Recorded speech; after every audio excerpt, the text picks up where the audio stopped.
हमारे साथ group editor शिशिर उपाध्याय जी जुड़ गए हैं। शिशिर जी, जिस तरीके से देखा जाए पाकिस्तान अपनी हरकतों से बाज नहीं आ रहा है, लगातार मिसाइलें दाग रहा है, सीज फायर कर रहा है, लेकिन भारत की तरफ से लगातार जवाबी कार्रवाई की जा रही है। उसके कई F-16 विमानों को भी मार गिराया गया है।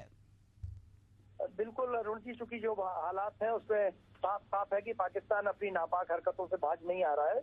और आज सुबह से जिस तरीके से उसने इंडियन सीमा पर हमले किए और 1 दर्जन से ज्यादा लोगों को मार दिया है, उसके बाद इंडियन आर्मी एक्टिव हुई थी और उसने ड्रोन अटैक किए थे और उससे पाकिस्तान में अंदर घुस के लाहौर से लेके हर जगह जिस तरीके से उन पर हमला किया है, उससे उनको अपनी समझ में आ गई, उनके खासकर डिफेंस सिस्टम पूरी तरह से फेल हो गया है।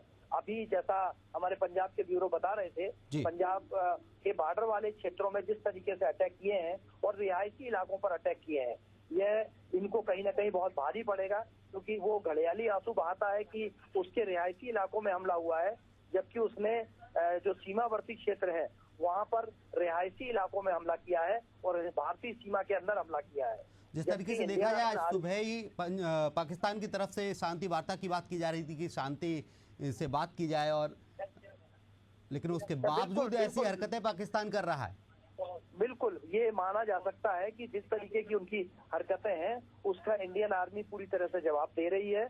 और अभी अंदर घुस के, जैसा देश के प्रधानमंत्री जी ने कहा था कि अंदर घुस के उनको मारेंगे, उसी तरीके से उनके सारे हथियार जो चाइना मेड थे वो फेल नजर आ रहे हैं और इंडियन आर्मी ने अंदर तक घुस के, लाहौर तक घुस के उनके ऊपर हमला किया है। और आज जिस तरीके से उनके डिफेंस सिस्टम फेल हुए हैं, उसको देखते हुए सीधा ये माना जा सकता है कि आज इंडियन आर्मी ने अपनी ताकत बता दी है। और अगर अभी भी नहीं सुधरता है पाकिस्तान, तो मुझे लगता है कि उसको और परिणाम भुगतने होंगे।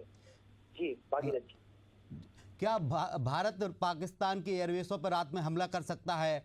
क्या भारत रात में अपनी मिसाइलें पाकिस्तान की ओर दाग सकता है? क्योंकि लगातार पाकिस्तान अपनी तरफ से मिसाइलें दाग रहा है और उन जगहों को केंद्रित कर रहा है जो जनता रिहायशी इलाके के क्षेत्र हैं।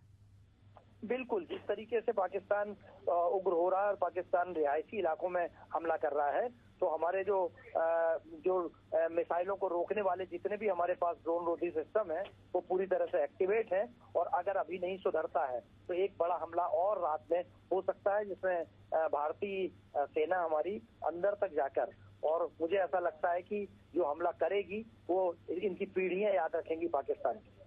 जो सरहदी इलाके के क्षेत्र हैं, जो जिले हैं, उनमें पूरी तरीके से ब्लैकआउट किया गया है, लेकिन लोग फिर भी एहतियात बरतें। इसके लिए क्या करना चाहिए वहाँ जो लोग मौजूद हैं, बॉर्डर इलाके के जो लोग हैं?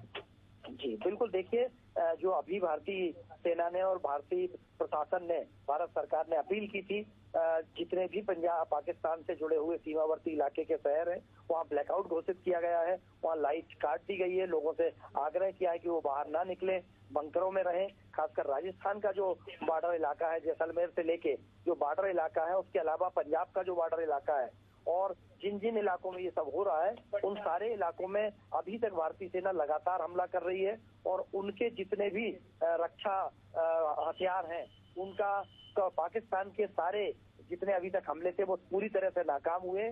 सिर्फ कुछ घरों में, रिहायशी इलाकों में जो 12-13 लोगों की मौत की खबर आ रही है, उसकी अभी भारतीय सेना पुष्टि कर रही है।